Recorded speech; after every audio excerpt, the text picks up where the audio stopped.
రహస్య భారతంలో నా ఆధ్యాత్మిక అన్వేషణ. రాసినవారు పాల్ బ్రంటన్. తెలుగు అనువాదం జొన్నలగడ్డ పతంజలి. అధ్యాయం 10. మహనీయులు, మంత్రగాళ్ళు. మానవులకి ఎప్పటికీ సవాళ్లుగానే మిగిలిపోయే కాలము, దూరము అనే శక్తులు నాలోని రచయితను తొందరబెడుతున్నాయి.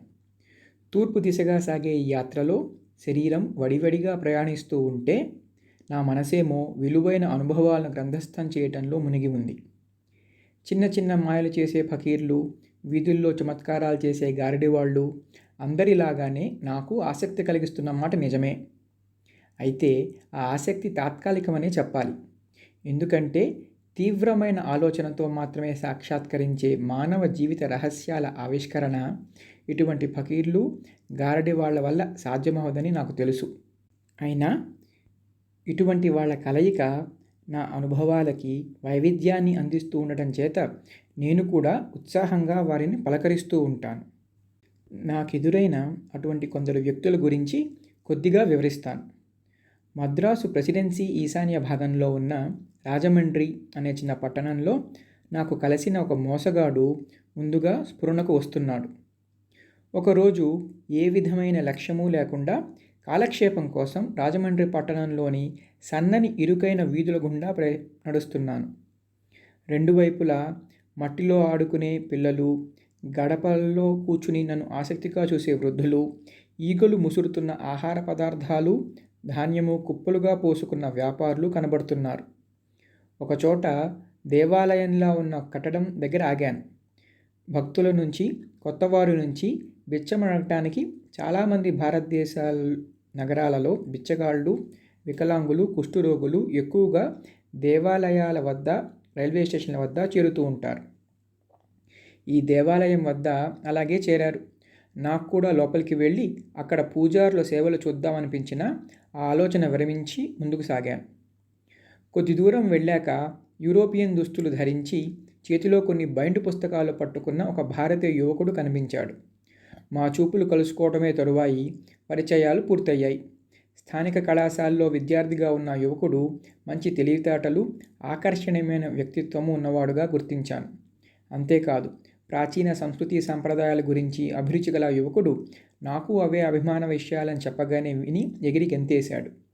శ్వేతజాతి పరిపాలకులు, పాలితులైన భారతీయులకు మధ్య సంబంధాలని భంగం చేయటానికి గాంధీజీ ఆధ్వర్యంలో భారతదేశమంతటా వ్యాపిస్తున్న రాజకీయ సంక్షోభంలో మిగతా యువకుల్లాగా ఈ యువకుడు ఇంకా చిక్కుకున్నట్టు లేదు.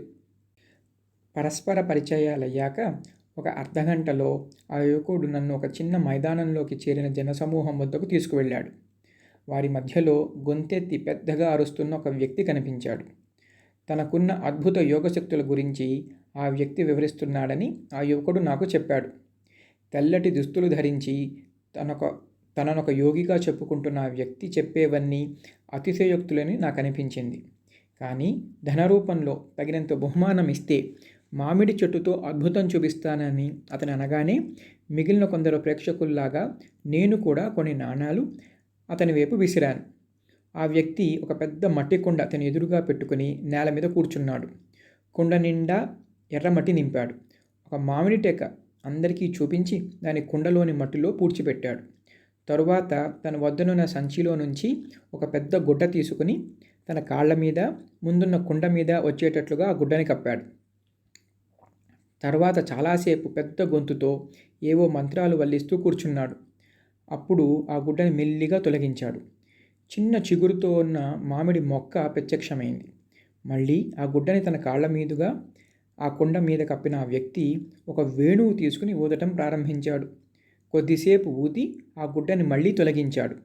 మామిడి మొక్క కొన్ని అంగుళాలు పెరిగి కనిపించింది. ఇంకొక 2 సార్లు ఈ విధంగా గుడ్డ కప్పటం, తొలగించడం జరిగాక ఒక చిన్న సైజు మామిడి మొక్క ప్రత్యక్షమైంది. అది చెట్టు అనటానికి కూడా లేదు. కానీ పసుపచ్చగా పండిన మామిడికాయ ఆ మొక్క పైభాగాన వేలాడుతున్నది. ఈ చెట్టు నేను నేలలో పాతిన టెంకలో నుంచి వచ్చిందే అంటూ విజయగర్వంతో ప్రకటించాడా వ్యక్తి. నాకు మాత్రం ఇది నమ్మబుద్ధి కావటం లేదు. ఇది కేవలం ఒక విధమైన కనికట్టే అని నా అభిప్రాయం.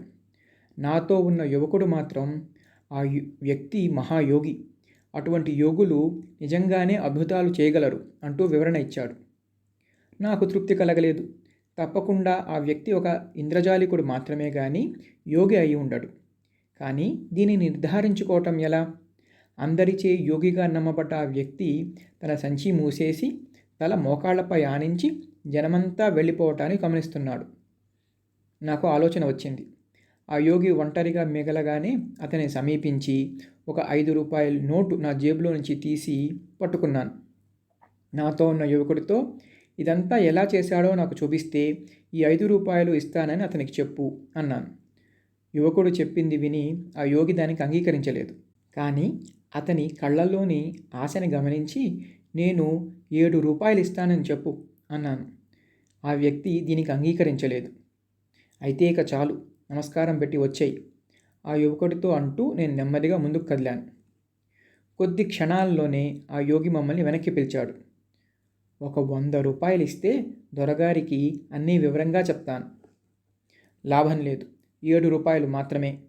లేకపోతే తన రహస్యాన్ని తనతోనే ఉంచుకోమను, పద అంటూ మళ్ళీ కదిలాను. ఆ యోగి మమ్మల్ని మళ్ళీ వెనక్కి పిలిచాడు. సరే, ఆ 7 రూపాయలే ఇప్పించండి అంటూ తన సంచిలో నుంచి ఒక అద్భుతమైన ప్రదర్శనకి ఉపయోగించిన సామగ్రి అంతా ఒకే చిగురు కలిగిన ఒక మామిడి టెంక, ఒకదానికంటే ఒకటి పెద్దవైన 3 చిన్న మామిడి మొక్కలు మెల్లిగా బయటకు తీశాడు. ముందుగా చిగురుతో ఉన్న మామిడి టెంకని ఒక కొబ్బరి చిప్పలో చిగురు కనబడకుండా ఉండేటట్లు దూర్చి మట్టిలో పాతాడు. తరువాత గుడ్డ కప్పినప్పుడు ఆ చిగురుని మెల్లిగా కదిలించి అది బయటికి వచ్చినట్లు చూపించాడు. ఆ సమయంలో మిగిలిన 3 మొక్కలు తన నడుముకి కట్టుకున్న పంచెలో దాచి ఉంచాడు. ఆ గుడ్డని మళ్ళీ మళ్ళీ కప్పి మంత్రాలు చదువుతున్నట్లు నటించే సమయంలోనూ మధ్య మధ్యన గుడ్డని ఎత్తుతూ ఎంత పెరిగాయో అని పరిశీలించే మిషతోనూ తన పంచెలో దాచిన మొక్కలలో చిన్నదానిని, తరువాత మిగిలిన వాటిని ఒక్కొక్కటిగా ప్రేక్షకులకి కనబడేటట్లు చేయటంలో సఫలమయ్యాడు. అడయారు నది దగ్గర భ్రమ అనే యోగి వీధులలో ప్రదర్శనలిచ్చే ఫకీర్లు, మాయయోగులు చిన్న చిన్న గారడీలు చేస్తూ ఉంటారు. కానీ వాళ్ళంతా యోగులు కారు. వారి మూలంగానే యువతరంలోనూ చదువుకున్న వారిలోనూ యోగి అనే పదానికి అమర్యాద కలుగుతున్నది అని చెప్పిన విషయం గుర్తుకు వచ్చింది. ఇవాళ నేను కలిసింది అటువంటి ఒక మాయ యోగిని మాత్రమే అన్న విషయం రూఢి అయ్యింది. పూరి వెళ్ళే దారిలో బెరంపూర్ అనే ఊరిలో నాకు నిజమైన ఇంద్రజాలం చూపిన ఇంకొక వ్యక్తిని గురించి చెప్పాలి. నేను ఆ ఊళ్ళో పెద్ద వరండా ఉన్న ఒక వసతి గృహంలో బస చేశాను. ఒకరోజు మధ్యాహ్నపు ఎండకు ఇబ్బంది పడుతూ వరండాలో కూర్చుని ఉన్నాను. ఒక చిన్న వెదురు బుట్ట పట్టుకున్న వ్యక్తి మా వసతి గృహం గేటు వద్దకు వచ్చాడు. అతను వరండా దగ్గరికి వచ్చి బుట్ట కింద పెట్టి నాకు సలాం చేశాడు. 4-5 ఇంగ్లీషు మాటల్ని కర్ణ కఠోరంగా ఉచ్చరిస్తూ తెలుగుతో కలిపి అతను ఏదో విషయం చెప్పసాగాడు. ఏమీ అర్థం కాని నేను నాకొచ్చిన 4 తెలుగు మాటలు కలిపి ఇంగ్లీష్లో అతనిని అడగసాగాను. మేము కేవలం శబ్దాలను మాత్రమే ఉచ్చరిస్తున్నామని, భావాలని వెలిబుచ్చటంలో ఇద్దరం ఘోరంగా విఫలమయ్యామని గ్రహించటానికి నాకు ఎక్కువ సమయం పట్టలేదు. చివరికి ఆ వ్యక్తి సైగల ద్వారా ఏదో చెప్పటం మొదలుపెట్టాడు. నాకు అర్థమైనది ఏమిటంటే, ఆ వెదురు బుట్టల్లో ఉన్న ఏదో ముఖ్యమైన దానిని నాకు చూపించాలని అతను ఆశిస్తున్నాడు. కొద్దిగా ఇంగ్లీషు తెలిసిన స్థానిక నౌకర్ని వరండాలోకి రమ్మని పిలిచాను. ఈ ఫకీరు తమకి తన మాయాజాలం చూపాలనుకుంటున్నాడు. అలాగే, చూపించమను. అయితే ఎంత డబ్బు కావాలో అడుగు. తమకి ఎంత తోస్తే అంత ఇవ్వమని అంటున్నాడు. సరే, మొదలు పెట్టమను. పోషణ లేని అతని స్వరూపము, దుస్తులు నాకు ఆశ్చర్యాన్ని, వెగటుని కలిగిస్తున్నాయి. అతని వాలకం అమంగళకరంగా ఉన్నా అతను దుష్టుడు కాదని నా మనసు చెప్తున్నది. వరండా దగ్గరలోనే ఉన్న మర్రి చెట్టు నీడలో కూర్చుని అతను తన వెదురు బుట్ట మూత తీశాడు. చెక్కతో చేసిన చిన్న కత్తెర లాంటి పనిముట్టుతో బాగా విషం ఉన్నదిగా కనిపిస్తున్న తేలుని బయటకు తీశాడు. అది గబగబా అటూ ఇటూ వెళ్ళడానికి ప్రయత్నించింది. అతను తన చూపుడు వేలితో నేల మీద దాని చుట్టూ ఒక వృత్తం గీశాడు. అప్పటినుంచి అది ఆ వృత్తం లోపలే తిరగసాగింది. లోపలే తిరుగుతూ ఆ వృత్తపు గీత ఎదురైనప్పుడల్లా ఏదో అడ్డంకి వచ్చినట్లు ఆగిపోతోంది. ఈ ప్రదర్శన 2-3 నిమిషాలు సాగాక నేను సంతోషించినట్లుగా తల ఊపాను. అతను ఆ తేలుని సంచిలో పెట్టేసి సన్నగా, పొడుగ్గా, పదునుగా ఉన్న 2 మేకులు బయటికి తీశాడు. ఒకదానిని చేతిలోకి తీసుకుని మెల్లిగా నోట్లో పెట్టుకున్నాడు. నోటి లోపల నుంచి పదునుగా ఉన్న వైపు బుగ్గలో నుంచి బయటకు వచ్చేటట్లు ఆ మేకుని మెల్లిమెల్లిగా గట్టిగా నెట్టాడు. ఆ మేకులో ఎక్కువ భాగం బయటకు వచ్చాక అది చాలదన్నట్టు రెండో మేకును తీసుకుని దానిని కూడా రెండో బుగ్గలో నుంచి బయటకు తెప్పించాడు. ఆ దృశ్యం చూసి నాకు ఆశ్చర్యము, రోత కూడా కలిగాయి. నేను బాగా చూశాననుకున్నాక అతను మెల్లిగా ఆ 2 మేకులు బయటికి తీశాడు. నేను వరండా మెట్టు దిగి దగ్గరకు వెళ్ళి అతని ముఖంలోకి పరిశీలనగా చూశాను. 2-3 రక్తపు చుక్కలు, చర్మంలో 2 రంధ్రాలు తప్ప పెద్ద గాయాలేమీ కనబడలేదు. నన్ను మళ్ళీ నా కుర్చీలో కూర్చోమని సైగ చేసి అతను 2-3 నిమిషాలు ధ్యానంలోకి వెళ్ళాడు. మెల్లిగా ఆ ఫకీరు తన కుడి చేయి లేపి తన కుడి కంటికి దగ్గరగా తీసుకువెళ్ళాడు. చొక్కాకి ఉన్న గుండీని తీసినట్లు కుడి చేత్తో జాగ్రత్తగా తన కుడి కను గుడ్డుని కంటిలో నుంచి లాగుతూ బయటికి తీశాడు. నా కళ్ళని నేను నమ్మలేకపోయాను. కొద్ది సెకండ్లు ఆగి తన కనుగుడ్డుని ఇంకా బయటికి లాగాడు. ఇప్పుడది నరాలు, రక్తనాళాల సహాయంతో అతని చెంప మీదుగా వేలాడుతున్నది. అతను మళ్ళీ మెల్లిగా తన కనుగుడ్డుని యథాస్థానంలో జాగ్రత్తగా పెట్టే వరకు ఆ భయంకర దృశ్యాన్ని చూస్తూ ఉన్నానే కానీ నాకు లోపల నుంచి వికారం పుడుతోంది. ఇక చాలనుకుని అతనికి కొన్ని వెండి రూపాయలు బహుమతిగా ఇచ్చాను. భీతి గొలిపే ఈ శరీర విన్యాసాన్ని అతను ఏ విధంగా చేయగలిగాడో చెబుతాడా అని నా సేవకుడిని అడిగాను. లేదు దొరగారు, చెప్పలేను. మా వంశంలో తండ్రి తన కొడుక్కి మాత్రమే చెప్పే కుటుంబ రహస్యం ఇది. అతను చెప్పకపోవటం వల్ల నేనేమీ బాధపడలేదు. ఎందుకంటే నాబోటి రచయిత కంటే వైద్యులకి, శస్త్రచికిత్సకులకి ఆసక్తి కలిగించే విషయం అది. ఒకరోజు పూరీలో సముద్ర తీరంలో ఒంటరిగా విహరిస్తూ తెల్లగా పసుపచ్చగా మేటలు వేసి ఉన్న ఇసుక తిన్నెలను గమనిస్తూ చాలాసేపు గడిపి తిరిగి నగరంలోకి వెళ్ళేటప్పుడు నమ్మశక్యం కాని ఒక ప్రదర్శన చూశాను. విభిన్నంగా కనిపించే తలపాగా, పైజమా ధరించి చూపులకి మహమ్మదీయుడిలాగా ఉన్న ఒక వ్యక్తి చుట్టూ కొంతమంది జనం చేరారు. హిందువులకి పెద్ద పుణ్యక్షేత్రమైన ఈ ఊళ్ళో ఈ మహమ్మదీయుడు ఏమి చేస్తున్నాడా అని నాకు ఆశ్చర్యం కలిగించింది. అతని దగ్గర రంగురంగుల దుస్తుల్లో ఉన్న ఒక పెంపుడు కోతి ఉంది. అతడు దానిని ఆజ్ఞాపించగానే ఒక మనిషికి ఉండే తెలివితేటలు చూపిస్తూ సరిగ్గా ఆ ఆజ్ఞల ప్రకారం చేస్తూ ఉన్నది. నా వేషం చూసి ఆ ప్రదర్శకుడు తన కోతితో ఏదో చెప్పాడు. అది సరాసరి నా దగ్గరికి వచ్చి సలాం చేసి బక్షీష్ కోసం అన్నట్లు తన టోపీ తీసి నా ముందు చాచింది. నేనొక పావలా నాణం వేయగానే వంగి మళ్ళీ సలాం చేసి తన యజమాని దగ్గరికి వెళ్ళిపోయింది. తరువాత తన యజమాని ఒక పాత అకార్డియన్పై వాయించిన సంగీతానికి అనుగుణంగా చక్కటి లయబద్ధమైన నాట్యం చేయసాగింది. ఆ ప్రదర్శన చివర్లో ఆ వ్యక్తి తన సహాయకుడైన యువకుడికి ఉర్దూలో ఏదో చెప్పాడు. ఆ యువకుడు నన్ను సమీపించి తన గురువుగారు ఒక ప్రత్యేకమైన విద్య ప్రదర్శిస్తారని చెప్పి నన్ను వెనుకనే ఉన్న తమ గుడారంలోకి ఆహ్వానించాడు. అది గుడారం అనటానికి వీలు లేదు. ఎందుకంటే చుట్టూ 4 స్తంభాలు పాతి వాటి చుట్టూ పెద్ద గుడ్డతో మూసివేశారు, అంతే. పైకప్పు కూడా లేదు. లోపల ఒక చెక్క బల్ల మాత్రమే వేసి ఉంది. నేను ప్రవేశించగానే ఆ గురువుగారు ఒక వస్త్రంలో దాచిన 2 అంగుళాల సైజు ఉన్న కొన్ని బొమ్మల్ని బయటకు తీసి బల్లపై పేర్చాడు. చిన్న ఇనుప గుండీల మీద నిలబెట్టిన ఆ బొమ్మలన్నిటికీ తలలు మైనంతో చేసి వేరువేరు రంగులు పూయబడ్డాయి. మిగిలిన శరీర భాగమంతా గట్టిపరిచిన గడ్డితో చేశారు. అతను ఆ బల్ల నుంచి 1 గజం దూరంగా జరిగి ఆ బొమ్మలకి ఉర్దూలో ఆజ్ఞలు ఇవ్వటం ప్రారంభించాడు. కొద్ది సెకండ్లలోనే ఆ బొమ్మలు కదలటం ప్రారంభించి మెల్లిగా నాట్యం చేయసాగాయి. ఒక ఆర్కెస్ట్రా ప్రదర్శనలాగా అతను తన చేతిలోనున్న చిన్న బెత్తాన్ని కదిలిస్తూ ఉంటే ఆ కదలికలకి అనుగుణంగా లయాత్మకంగా బొమ్మలన్నీ నాట్యం చేయసాగాయి. ఆ బొమ్మలు బల్ల పైభాగమంతా తిరుగుతున్నా బల్ల అంచుల దగ్గర కిందకి పడిపోకుండా జాగ్రత్త వహించడం నన్ను మరీ ఆశ్చర్యపరిచింది. మధ్యాహ్నం 4 గంటల వేళ పూర్తి వెలుతురులో ఈ ప్రదర్శన చూస్తున్న నేను కనిపించని దారం ఏదైనా ఉందేమోనని బల్ల దగ్గరికి జరిగి బొమ్మలపైన బల్ల కింద నా చెయ్యి ఆడించి చూశాను. కానీ ఏమీ చేతికి తగల్లేదు. ఈ వ్యక్తి కేవలం గారడివాడే అనగలమా? నాకైతే అతీత శక్తులున్న ఓ ఫకీరేమో అనిపించింది. నేను బల్ల మీద వేర్వేరు ప్రదేశాలు సూచించవచ్చునని అతను సైగలతో చెప్పాడు. నేను ఆ విధంగా బల్ల మీద ఏ ప్రదేశాన్ని సూచించినా ఆ బొమ్మలన్నీ అదే ప్రదేశానికి చేరి నృత్యం చేయసాగాయి.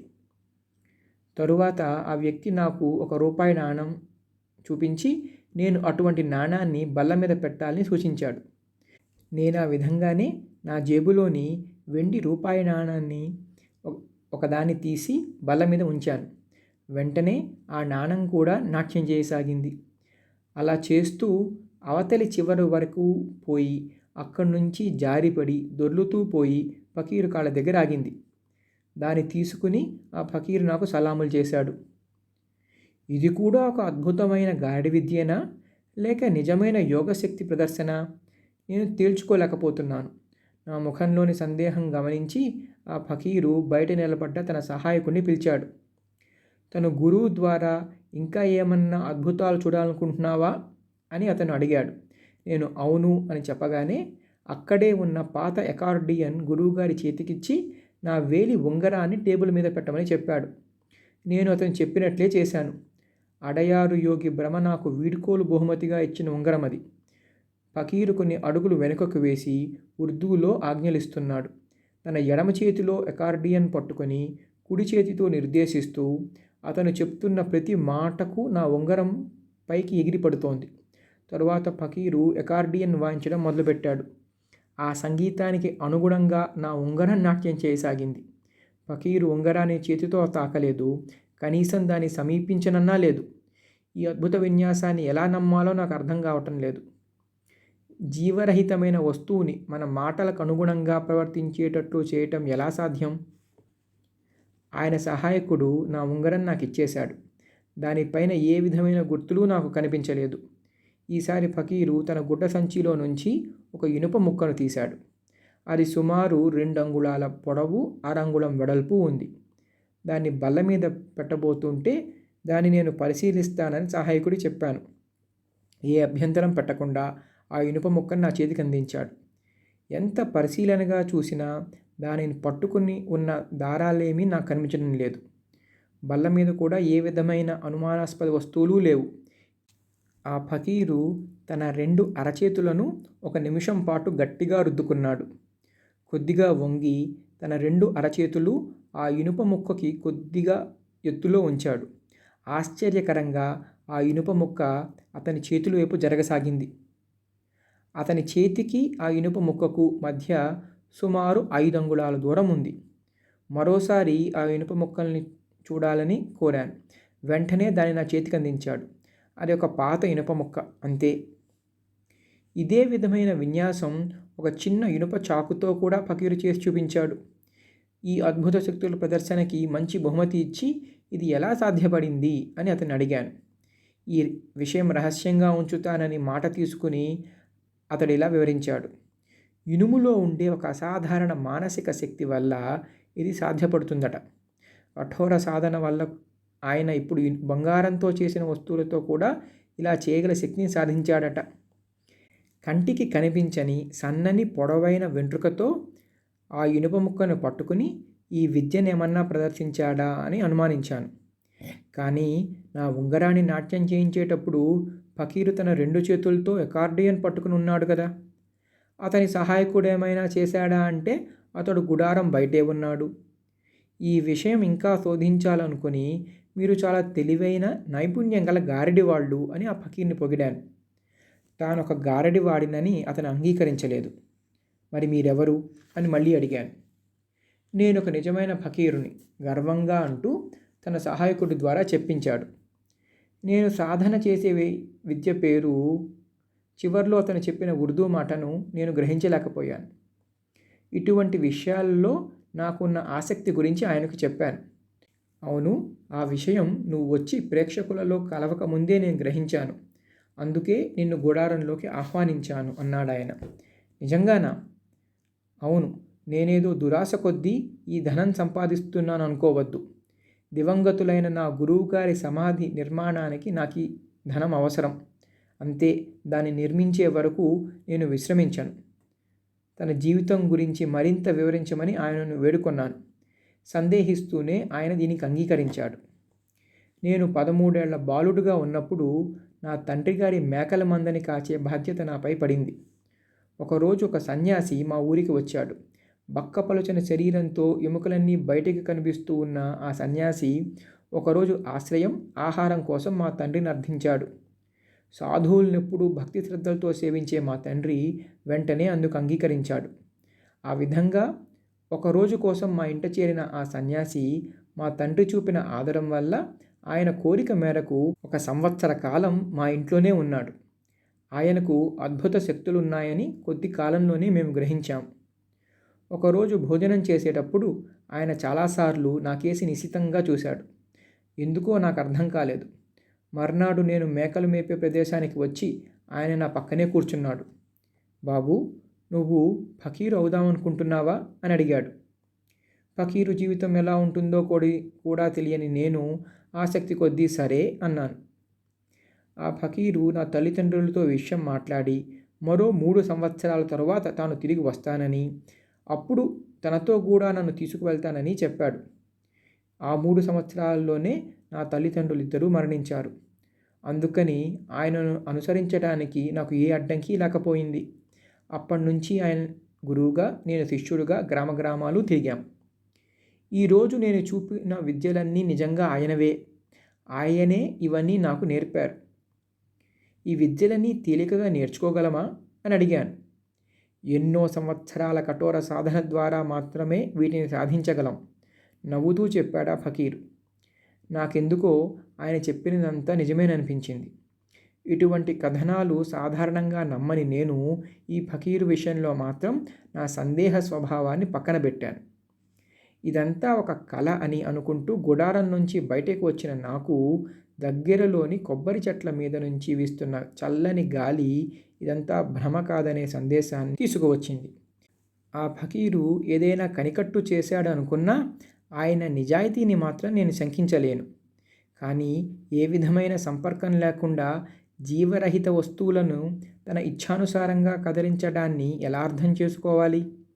ప్రకృతిలోని సహజ సూత్రాలని తనకు కావలసినట్లుగా మార్చుకునే అతీంద్రియ శక్తి ఏ వ్యక్తికైనా ఎలా వశమవుతుందో నాకు అర్థం కాలేదు.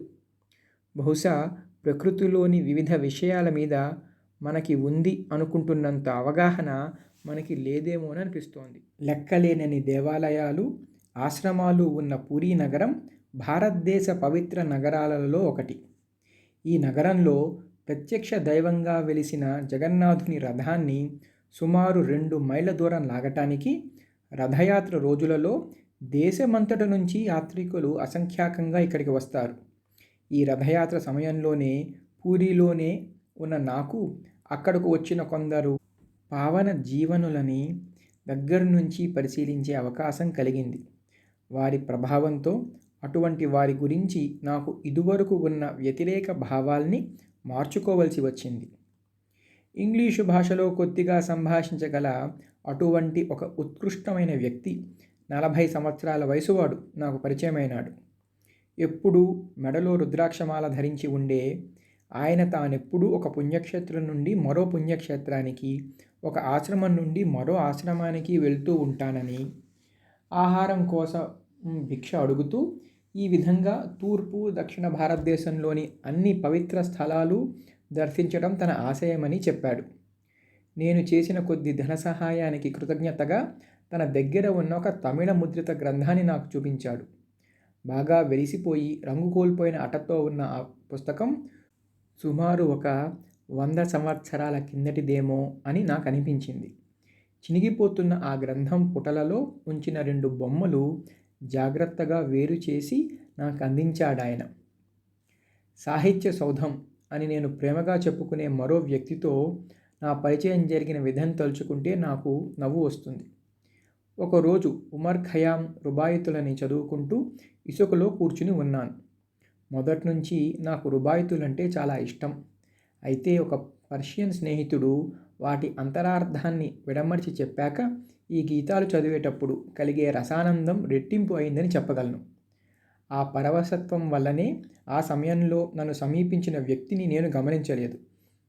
ఆ పుస్తకం పూర్తిగా చదివి తల పైకి ఎత్తాక గానీ నా పక్కనే నేల మీద కూర్చుని ఉన్న వ్యక్తిని చూడలేదు. సాధువుల వలె కాషాయాంబరాలు ధరించిన ఆయన తన చేతి కర్రని, గుడ్డలో చుట్టిన కొన్ని పుస్తకాలని తన పక్కనే నేల మీద పెట్టుకుని ఉన్నాడు.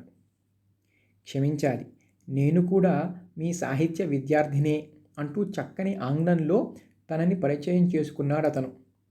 తన గుడ్డ మూట విప్పుతూ, కోపం తెచ్చుకోకండి, మిమ్మల్ని పలకరించకుండా ఉండలేకపోయాను అన్నాడా వ్యక్తి. కోపమెందుకు అని నేను చిరునవ్వు నవ్వాను. మీరు యాత్రికులా? కాదనుకోండి, కానీ మీరు మా దేశంలో ఎక్కువ కాలం నుంచి ఉన్నట్టు లేదు. అవునంటూ తల ఊపాను. తన గుడ్డ మూట పూర్తిగా విప్పి అందులో నుంచి మాసిన అట్టలతో శిథిలావస్థలో ఉన్న 3 గ్రంథాలు, కొన్ని కరపత్రాలు, మరికొన్ని కాగితాలు చూపించాడు. చూడండి, ఇది లార్డ్ మెకాలే రాసిన ఎస్సేస్. అద్భుతమైన రచనాశైలి, అనంతమైన పాండిత్యం, కానీ పూర్తిగా బౌద్ధికవాది. ఇది చార్లెస్ డికెన్స్ రాసిన ఎ టేల్ ఆఫ్ 2 సిటీస్.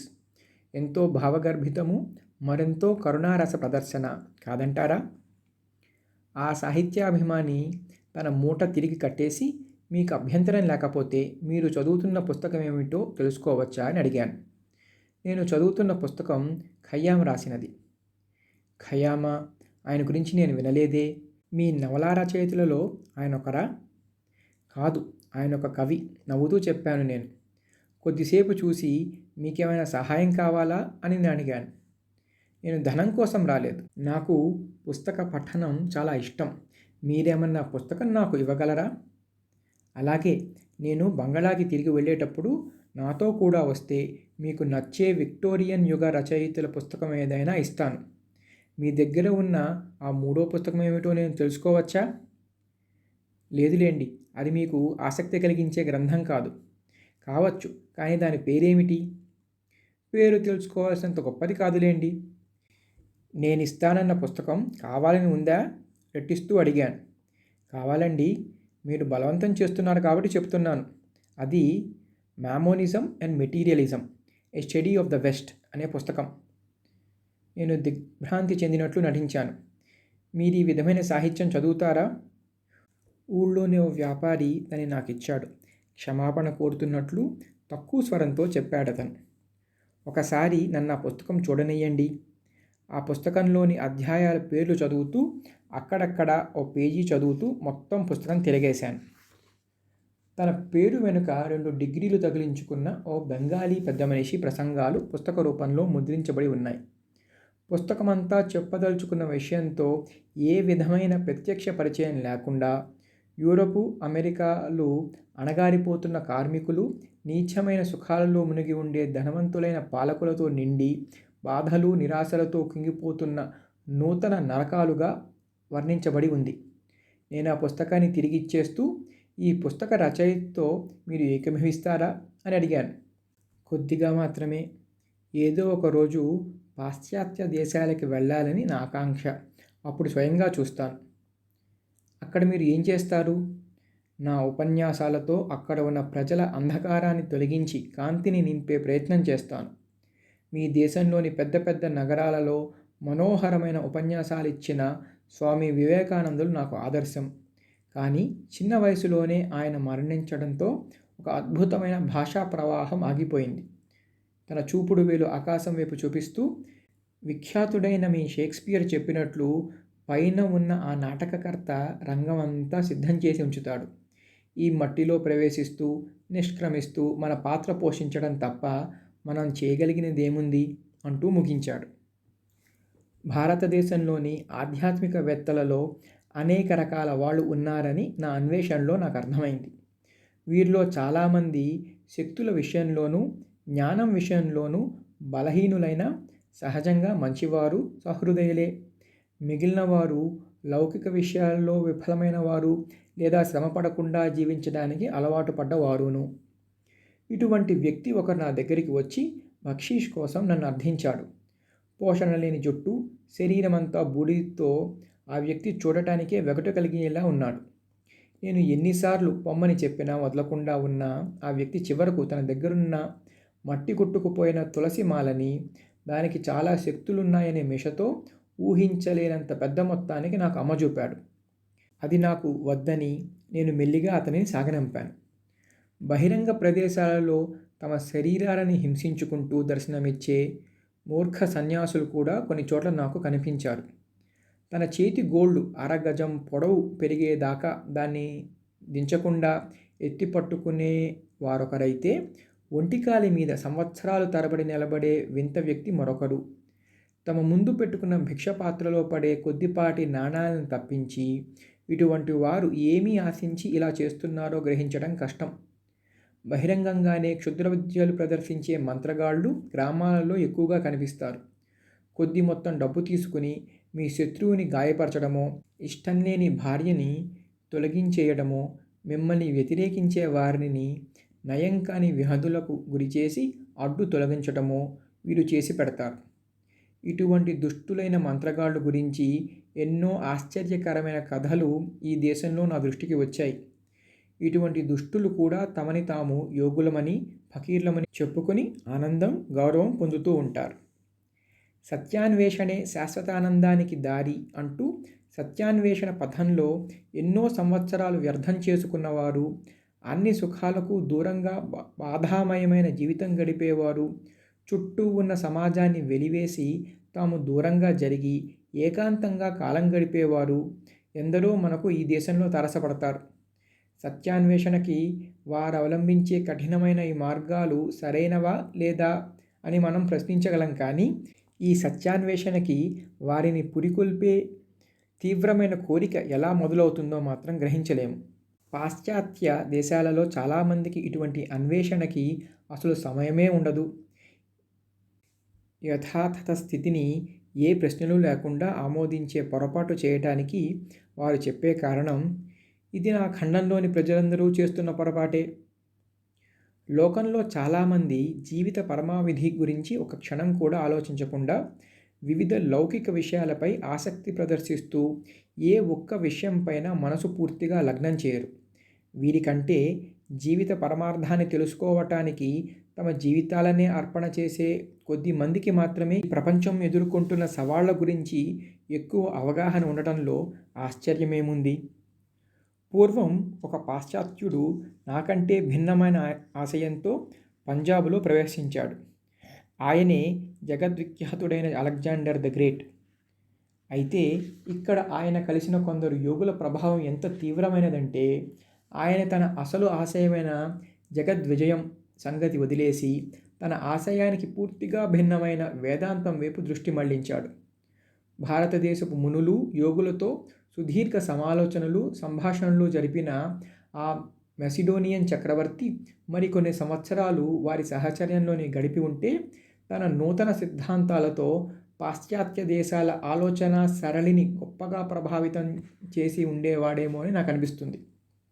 ఈ యోగులుగా పరిగణింపబడే వారిలో ఆదర్శవాదాన్ని, ఆత్మ ఒక్కటే యథార్థమనే సిద్ధాంతాన్ని ప్రచారం చేయడంలో నిజమైన కృషి చేసేవారు కూడా కొందరున్నారు.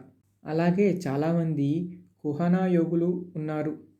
వీరి సంఖ్య ఎక్కువగా ఉంది కదా అని నిజమైన యోగులను మనం సందేహించకూడదు కదా.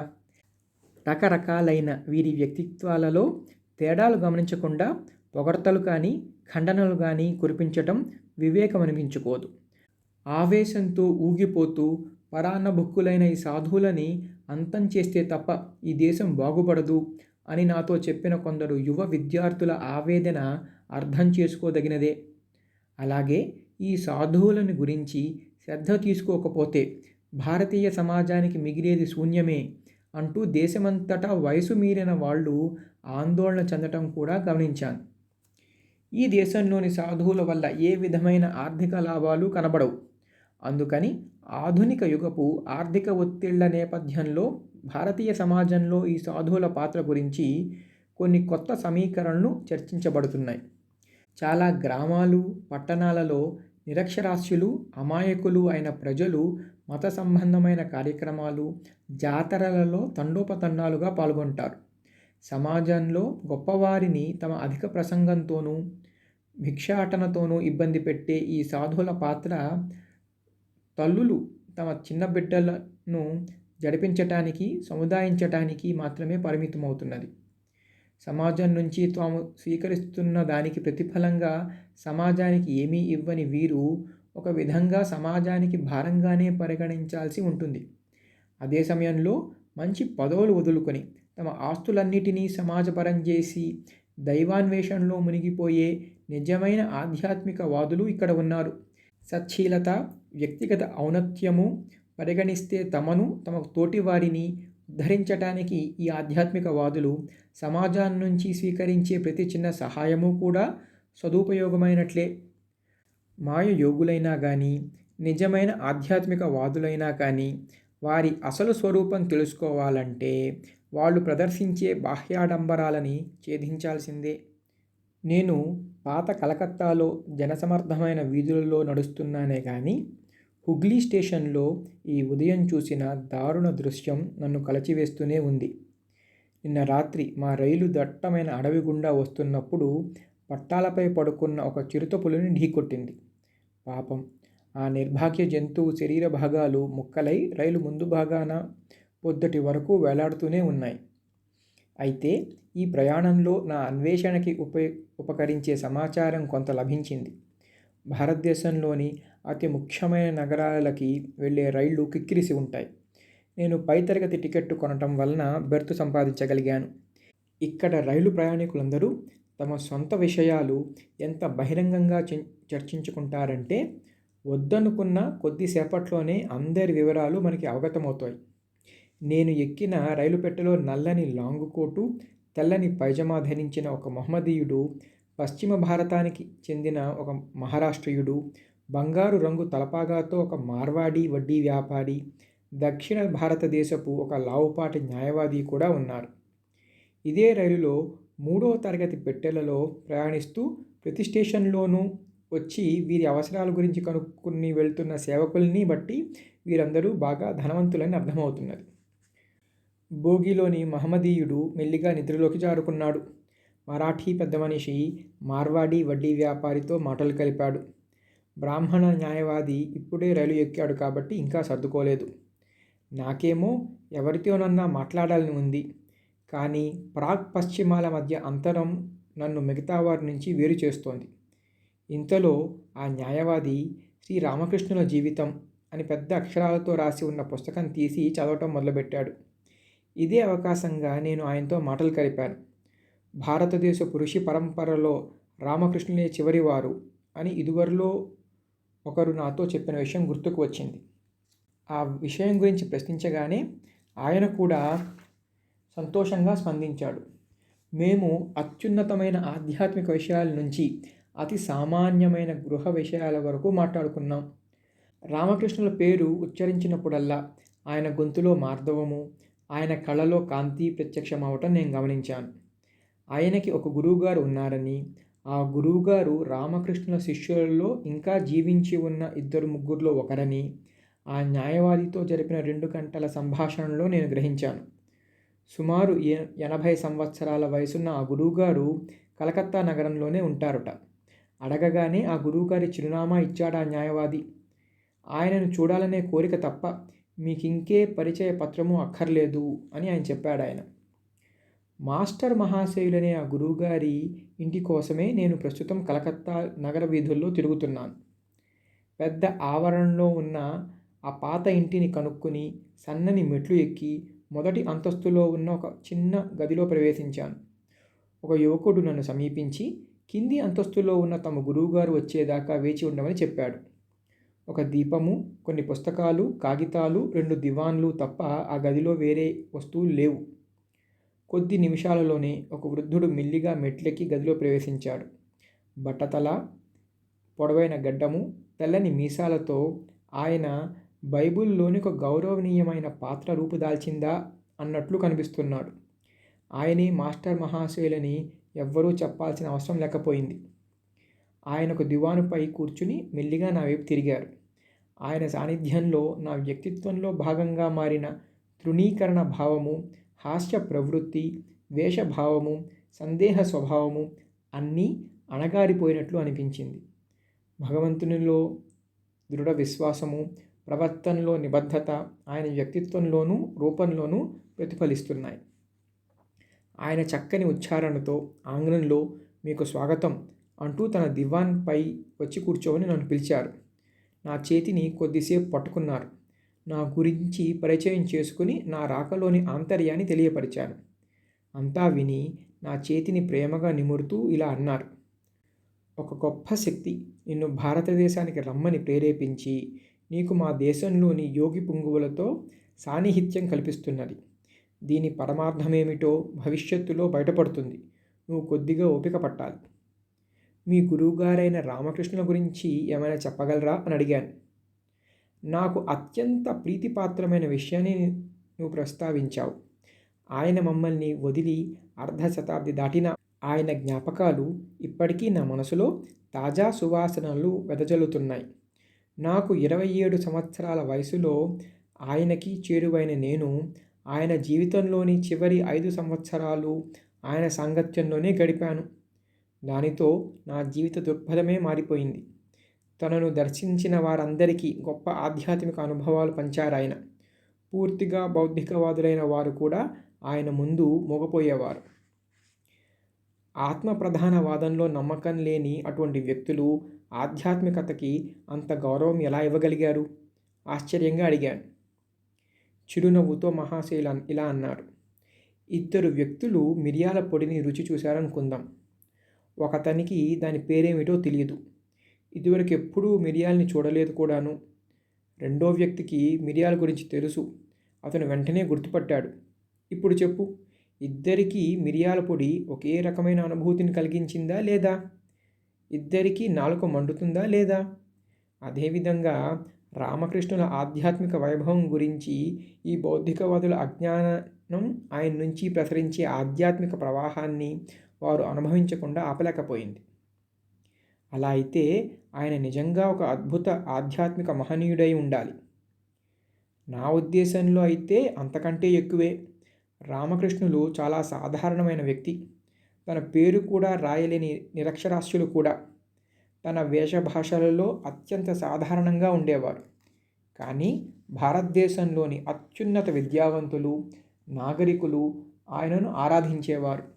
రామకృష్ణుల ఆధ్యాత్మిక తత్వాన్ని వారందరూ స్వయంగా అనుభవిస్తూ ఆయనకి ప్రణమిల్లేవారు.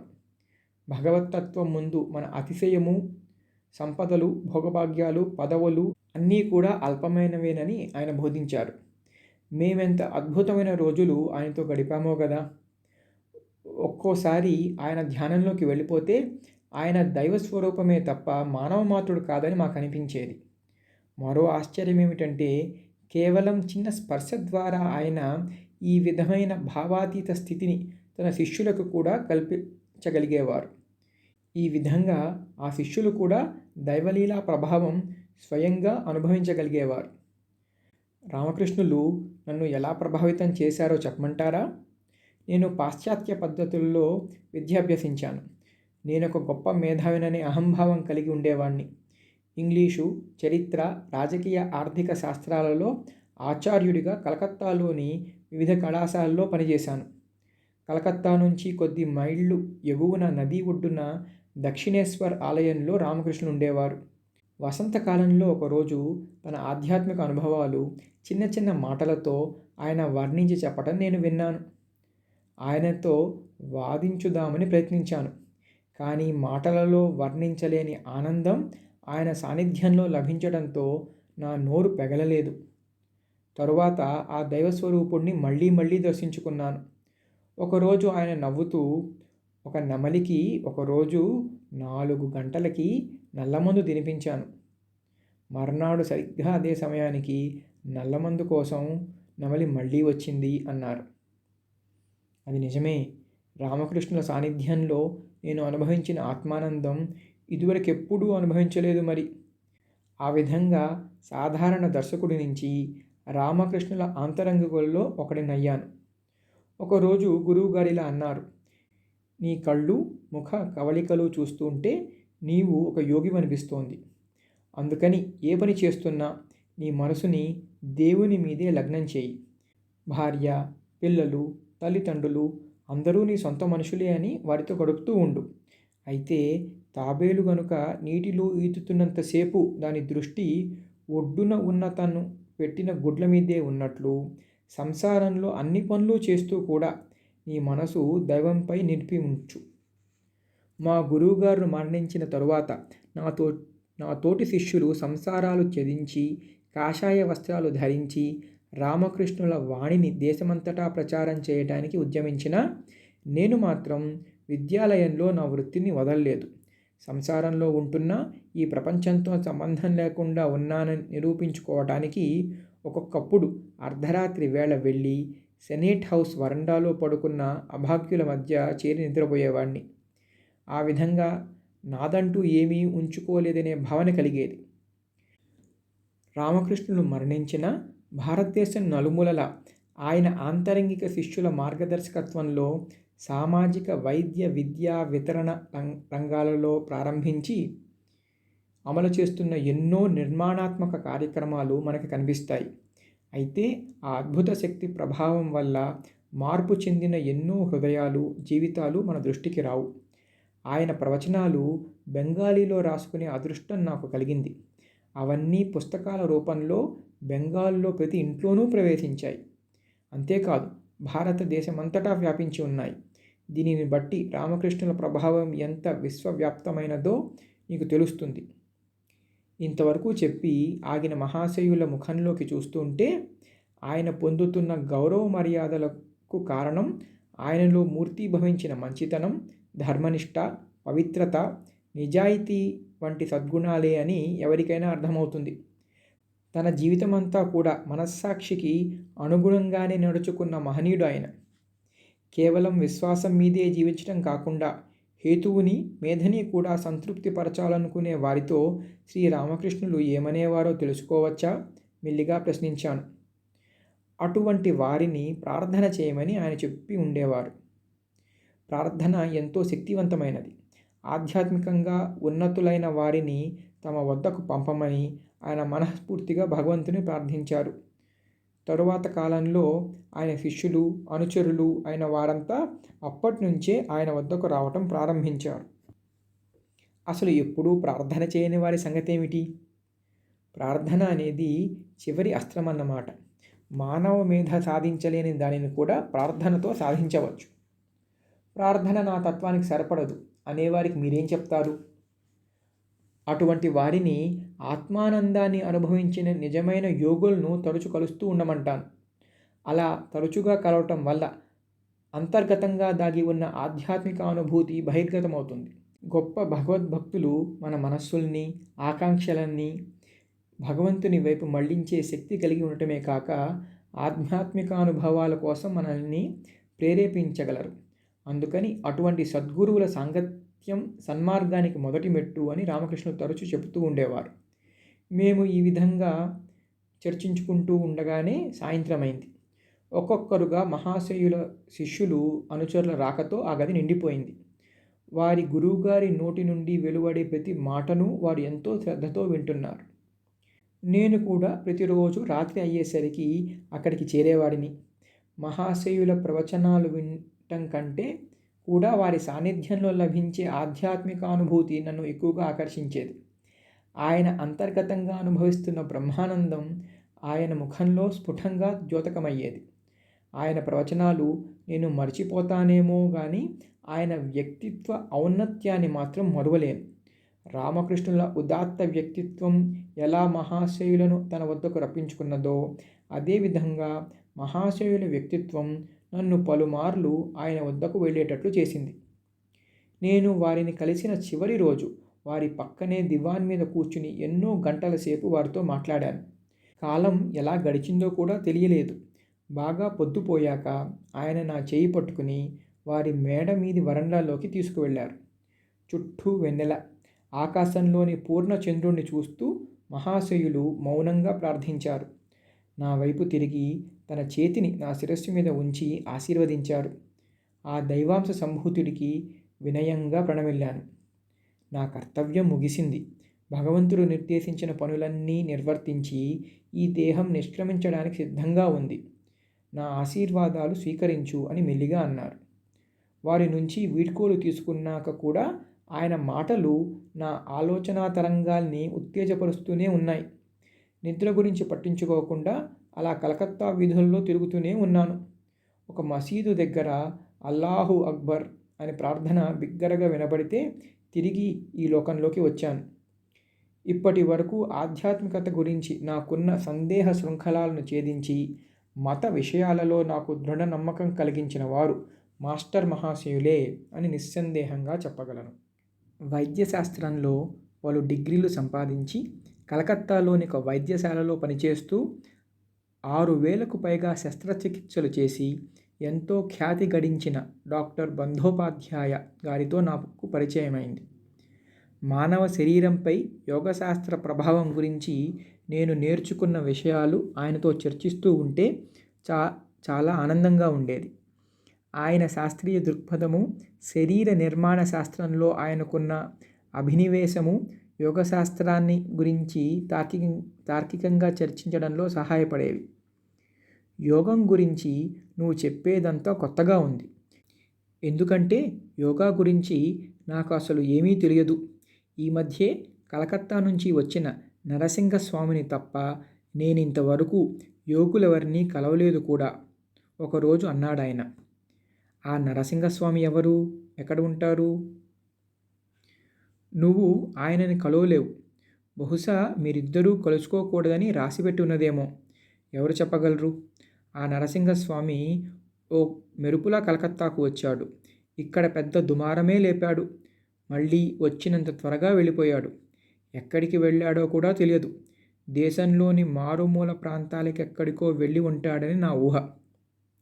ఆయన కలకత్తాకు వచ్చినప్పుడు ఏమి జరిగిందో చెప్పగలరా అని అడిగాను. నరసింగస్వామిని ప్రెసిడెన్సీ కళాశాలలో రసాయన శాస్త్రంలో ఆచార్యుడిగా పనిచేస్తున్న డాక్టర్ నియోగి గారు సుమారు 2 నెలల క్రితం మాధుపురలో కలిశారట. నరసింగస్వామి ఒక సందర్భంలో విషతుల్యమైన ఆమ్లం కొన్ని చుక్కలు తాగడము, మండుతూ ఉన్న బొగ్గు కణికలని నోటిలో పెట్టుకుని అవి ఆరిపోయేదాకా ఉంచటము చూసిన డాక్టర్ నియోగి గారికి ఆసక్తి కలిగి ఆ నరసింగస్వామిని కలకత్తాకు ఆహ్వానించారు. కొందరు వైద్యులు, శాస్త్రవేత్తల సమక్షంలో నరసింగస్వామి గారు తన శక్తులు ప్రదర్శించడానికి ఇక్కడి విశ్వవిద్యాలయం ప్రత్యేక ఏర్పాట్లు చేసింది. ప్రెసిడెన్సీ కళాశాల భౌతిక శాస్త్ర విభాగంలో జరిగిన ఆ ప్రదర్శనకి నన్ను కూడా ఆహ్వానించారు. అక్కడ చేరిన అందరం కూడా విమర్శనాత్మక దృష్టి గలవారమే. నరసింగయోగి ప్రదర్శన మధ్యలో నిలబడ్డాడు. కళాశాల ప్రయోగశాలలో నుంచి తెచ్చిన సల్ఫ్యూరిక్ ఆమ్లం సీసాని ఆయనకి అందించారు. ఆయన ఆ ద్రావణం కొన్ని చుక్కలు అరచేతిలో పూసుకుని నాలుకతో పీల్చేశాడు. తరువాత అంతకంటే తీవ్రమైన కార్బోరిక్ ఆమ్లం ఇచ్చారు. అది కూడా ఆయన నోటిలోకి పీల్చాడు. తరువాత క్షణమాత్రంలో మృత్యు సన్నిధికి చేరే మహావిషం పొటాషియం సైనైడ్ ఇచ్చారు. ఆయన అవలీలగా దానిని కూడా మింగేశాడు. ఈ ప్రదర్శన అద్భుతం, నమ్మలేనిది కూడా. కానీ మా కళ్ళతో చూసింది ఆమోదించక తప్పదు కదా. వేరే ఏ వ్యక్తినైనా 3 నిమిషాలలో చంపగలిగిన మోతాదులో ఆ మహావిషాన్ని మింగిన ఆయన చిరునవ్వుతో మా ఎదురుగా నిలబడి ఉన్నాడు. తరువాత ఒక బరువైన గాజు సీసాని పగలగొట్టి ఆ ముక్కలని నూరి చూర్ణం చేసి ఆయనకిచ్చారు. 3 గంటలలో మెల్లిగా మనిషిని చంపగల ఆ చూర్ణాన్ని కూడా నరసింగస్వామి మింగేశాడు. 3 గంటల తరువాత ఆయన కడుపులోని పదార్థాన్ని ఒక వైద్య పరికరంతో బయటకు తీసి పరీక్షించారు. ఆ విషాలన్నీ కూడా ఆయన కడుపులో అలాగే ఉన్నాయి. మర్నాటి ఉదయం ఆయన మలం పరీక్ష చేస్తే గాజు పొడి మాత్రమే మిగిలి ఉంది. మా పరీక్షా విధానం తిరుగులేనిదే. సల్ఫ్యూరిక్ ఆమ్లం కూడా రాగి నాణెం మీద పరీక్షించిన తరువాతే ఆయనకిచ్చారు. ఈ ప్రదర్శనకి హాజరైన నోబెల్ బహుమతి గ్రహీత సర్ సివి రామన్ ఈ ప్రదర్శన నూతన శాస్త్ర విజ్ఞానానికి ఒక సవాలుగా నిలుస్తోంది అని మాత్రమే చెప్పారు. నరసింహస్వామిని గారిని ఇదెలా చేయగలిగారు అని అడిగితే, నేను ఇంటికి వెళ్ళగానే యోగ సమాధిలోకి వెళ్ళి మనసుని తీవ్రంగా ధ్యానమగ్నం చేసి ఈ విశాల ప్రభావాన్ని తొలగించగలుగుతాను అని చెప్పారు. డాక్టర్ బంధోపాధ్యాయ గారిని మీ వైద్య విద్యా పరిజ్ఞానంతో దీనిని వివరించగలరా అని ప్రశ్నించాను. ఆయన తల అడ్డంగా ఊపుతూ, నేనేమీ చెప్పలేను, ఆ ప్రదర్శన నన్ను దిగ్భ్రాంతుణ్ణి చేసింది అన్నారు. నేను ఇంటికి వచ్చాక ట్రంకు పెట్టెలో నుంచి అడయార్ యోగి భ్రమతో నేను జరిపిన సంభాషణల గురించి రాసుకున్న నోటు పుస్తకం వెతికి తీశాను. అందులో ఒక చోట భ్రమ ఇలా రాసి ఉంది. ఎంత తీవ్ర విషయాలైనా మహా ఆసనం మీద పట్టు సాధించిన సాధకుడిని ఏమీ చేయలేవు. ఈ మహా ఆసనం అనేది కొన్ని ప్రత్యేక భంగిమలు, శ్వాస ప్రక్రియ, మనశ్శక్తి, ధ్యానం వీటన్నిటినీ కలిపి చేసే ఒక ప్రక్రియ.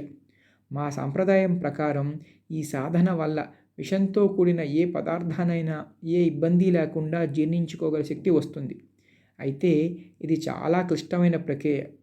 అంతేకాదు, దీనిని నిరంతరం వదలకుండా సాధన చేస్తూ ఉండాలి. కాశీలోని ఒక యోగి పెద్ద మొత్తంలో విషాన్ని తీసుకొని కూడా ఏ విధమైన దుష్ప్రభావం లేకుండా ఉండేవాడని ఒక వృద్ధుడు నాతో చెప్పాడు. ఆ యోగి పేరు త్రైలింగస్వామి. యోగ సాధనతో శరీరాన్ని వశం చేసుకున్న ఆయన దిగంబరంగా గంగా ఒడ్డున సాధన చేసుకుంటూ ఎన్నో సంవత్సరాలు గడిపాడు. అయితే మౌనవ్రతం పట్టిన ఆయనతో ఎవ్వరూ సంభాషించలేకపోయారు. విషప్రభావానికి ఈ విధమైన విరుగుడు ఉంటుందని మొదటిసారి భ్రమ నా దృష్టికి తెచ్చినప్పుడు నేను అసలు నమ్మలేదు. అయితే బంధోపాధ్యాయ గారు చెప్పినది విన్నాక నేను ఇదివరకు స్థిరంగా ఏర్పరచుకున్న అభిప్రాయాలు సడలిపోతున్నాయి. ఏ విధంగానూ నమ్మలేని, అర్థం చేసుకోలేని ఇటువంటి సాధనలు ఈ భారతీయులు ఎందుకు చేస్తూ ఉంటారో తలుచుకుంటే ఆశ్చర్యం వేస్తుంది.